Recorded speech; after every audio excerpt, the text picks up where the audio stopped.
Hello, I'm Michael Seibel, and today I'm going to talk about co-founder equity splits and co-founder breakups. To be clear, we want people who are building tech, software, startups that they expect to be VC funded. This is advice for you. I can't really comment on other types of businesses. There are many types of businesses that have equity. And to be clear, this is not really about them. Also, this is really focused on conversations that founders are having in the beginning of a company. For pre-product market fit companies, you're really talking about the beginning of companies. All kinds of interesting and crazy things happen later on.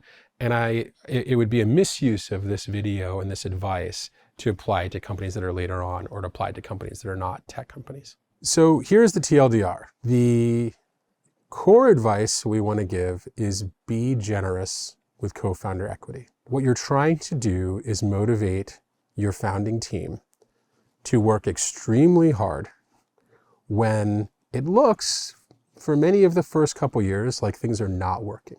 The biggest mistake is to be stingy on equity during this very, very, very delicate time in the beginning of a startup, causing people to leave while it's still possible you might make something big.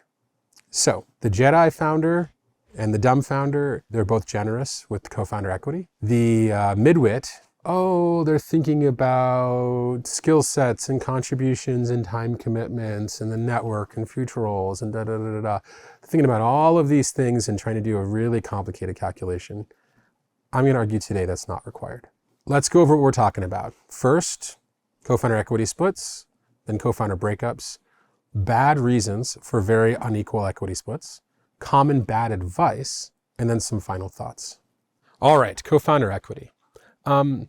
In my experience, the mistake that founders make is they don't think about how to motivate their team, their co-founders today and tomorrow. Typically, you're giving people equity that they're going to earn over the course of 4 years. And you don't want them to be thinking in year 2, year 3, year 4, I don't have enough equity, I'm not motivated.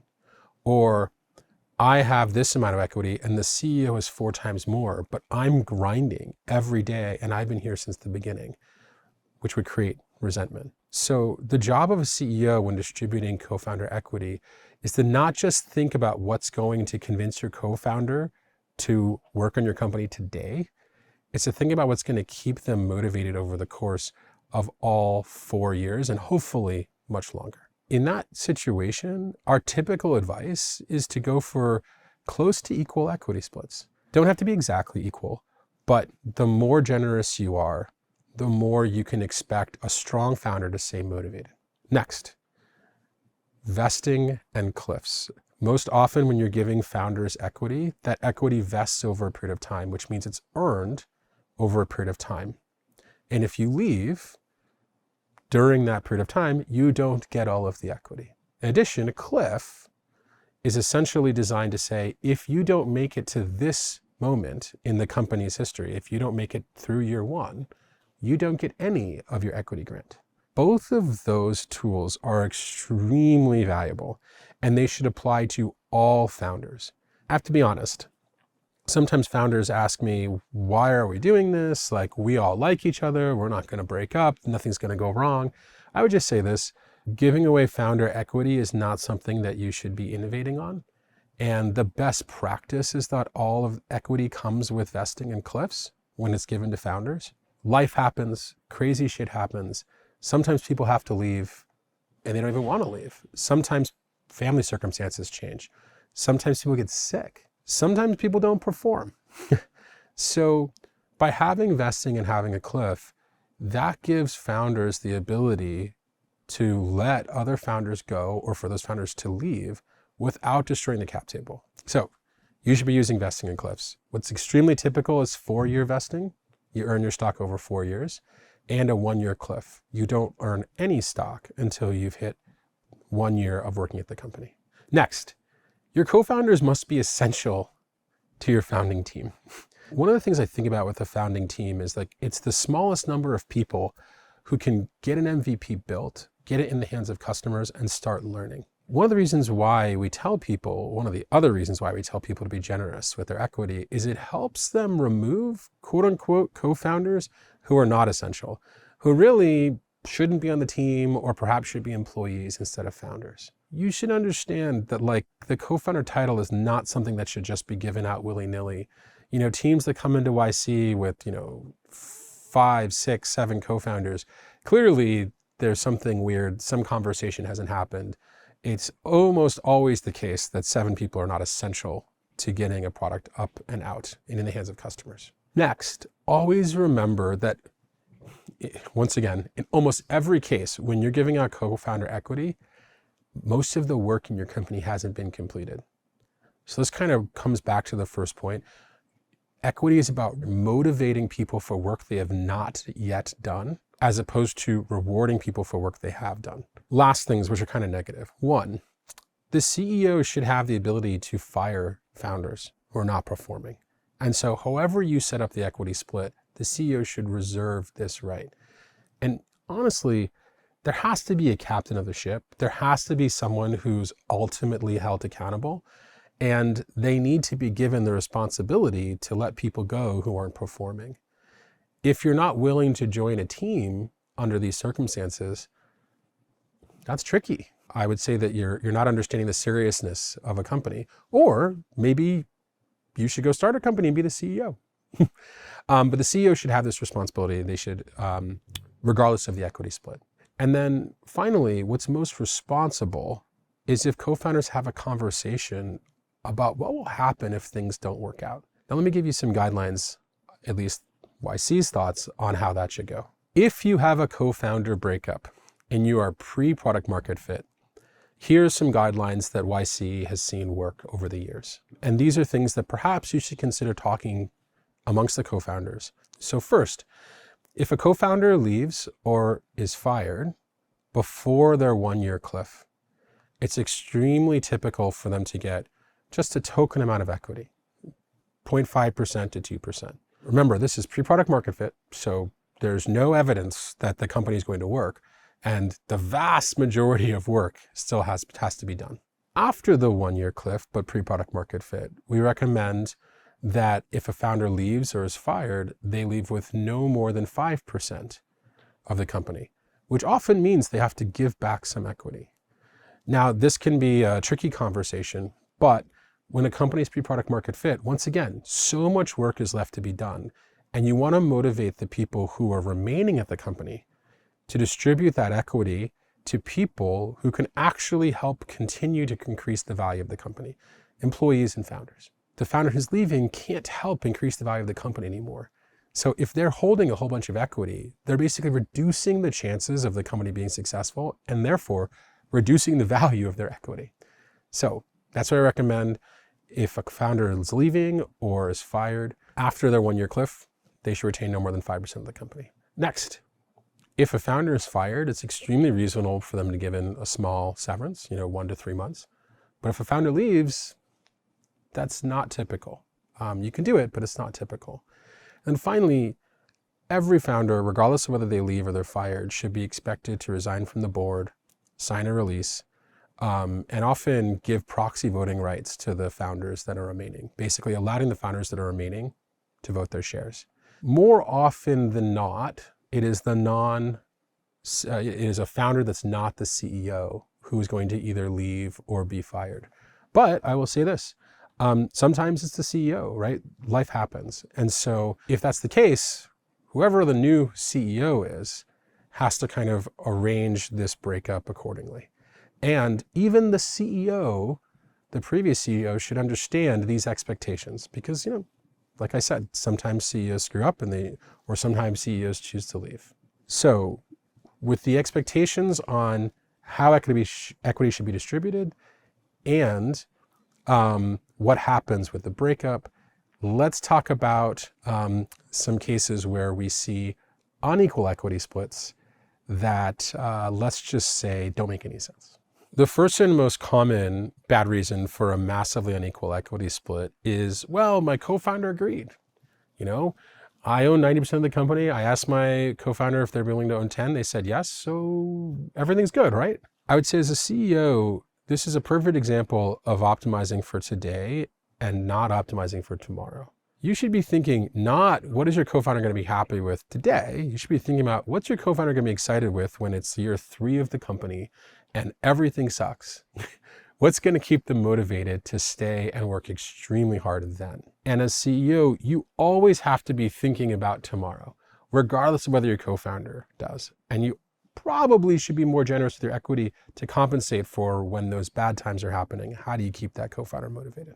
Next, well, I came up with the idea, so I deserve more equity, right? It was my idea. They're just building it. We get almost 30,000 companies apply to YC every 6 months, and we see every idea that exists. It's extremely obvious that ideas are a dime a dozen, and execution is the game here. And that co-founder is going to be essential in executing the company. And if they're not, they shouldn't be a co-founder. So I came up with an idea is not a great reason for a 90-10 equity split. Next, I started working 6 months before my co-founder, so I deserve a lot more equity. They weren't there at the beginning. Well, you still have to ask yourself how much work is left to be done. If this is a traditional tech software startup, then 99% of the work is left to be done. This could be a 10, 20, 30-year journey if it's really successful. And a difference in starting date of 6 months probably is not that significant when it comes to it. Next, my co-founder needs a salary and I don't. I would argue that you should be thinking about salary and equity differently. Salary is the money that someone needs to live, to pay their rent, to buy food, to literally give themselves the ability to work in your company. Equity is what's going to motivate them to work extremely hard and do extremely well, and often get a below market salary. So I never like to think about reducing someone's equity because they need more salary. I always like thinking about giving every person on the founding team the salary they need so they can live. For some people, that might be zero if they come in with some money. And then giving people the equity they need to be motivated to work extremely hard. All right, next. I'm older and much more experienced than my co-founder. This is a tricky one. Certainly people who are more experienced can contribute to the company, can help fundraise often. There are many things they can do that a younger, less experienced co-founder can't. But if you're making this person a co-founder, that means that they're going to have to be a key contributor to the team. That should mean you couldn't do it without them. So you should be very careful about how motivated that person's going to be. And you should be generous with equity as a result. Next, well, I hired my co-founder after raising some money. Well, once again, fundraising, I think people are surprised that fundraising doesn't massively change your chances of being successful. There are lots and lots and lots of startups that raise money and very few that go on to generate $1 billion in revenue. So I would argue that even if you have $100,000, $500,000 in investment, 99% of the work is still left to be done. And then finally, I hired my co-founder post-launch. Same thing. That first launch of MVP is just the beginning of the journey. So to sum up, I think that all of these answers are a flavor of the same thing. It's a flavor of short-term thinking. The best founders are long-term thinkers. The best founders are not only thinking about today, but they're thinking about tomorrow. And the best founders are thinking about their co-founders' needs, even if those co-founders are not thinking about them. Because the best founders, the best CEOs understand that this small team has to accomplish a lot, or else the whole endeavor isn't going to work. The best founders using equity to try their best to motivate people to work extremely hard. They're not thinking about equity as something that should be hoarded. They're thinking about equity as a tool that can produce maximum motivation for a small number of people. So let's move on to some common, let's say, bad advice that I see, right? So if our advice is, hey, you should be generous with your co-founder equity, you want to motivate people for the long term, and you should protect yourself by having vesting in cliffs. Some bad advice that I see is like, oh, we should have performance-based equity. If my CTO writes this number of lines of code, or if the founder that's doing sales generates $1 million in revenue, we'll set their equity based on that. Needless to say, at the beginning of the journey of a tech startup, it's really unclear how to set those types of goals. And those goals change. We see companies pivoting, and thinking that you can kind of measure things so precisely at the start is a really big fallacy. Furthermore, this is probably not an area that you should be innovating. if you're innovating on your product and how you interact with your customers, distributing equity, there are best practices that tend to work. So that's why performance-based equity is not something I would consider. Well, what about part-time founders? I would argue that a part-time founder isn't a founder and shouldn't really be considered in this equation. I know there are some edge cases where there are some part-time founders or people who swoop in and swoop out and yada, yada, yada. But I think if you look at the most valuable companies in the world, you don't see a lot of prevalence of part-time founders. So I just don't think they should be considered. If you want to be a founder, you should be working full-time. And then what about other kinds of dynamic equity agreements? If the company accomplishes this, or if yada, yada happens, and the equity is not really set. If you're trying to motivate people, it's really nice for them to know what they have. And especially founders, they're going to be a lot more motivated if they know what they have when they're starting versus some weird kind of thing that's hard to define and the rules might change, etc. So I think, these options are too fancy and or ill-advised. Oftentimes they're created because people don't understand the value of vesting in a cliff. If founder relationship isn't working out, that founder should leave or be fired. And that should happen before the cliff. That's your protection. That's your protection if things aren't working out.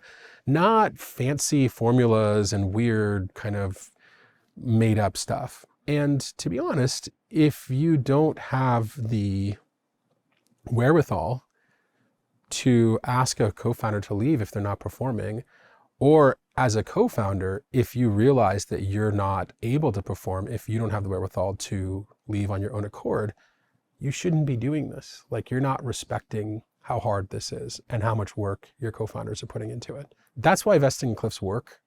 That's your downside protection. And that gives you the ability to be generous with your equity, as opposed to create fancy schemes. So to wrap up, one common thing that you see among successful companies is that over the long term, over 10, over 15 years, one founder will often stick with the company a lot longer, be more responsible for a lot longer, and you could argue was more valuable to the company, right? You see these famous companies like Amazon, Jeff Bezos, or Mark Zuckerberg at Facebook, et cetera, et cetera.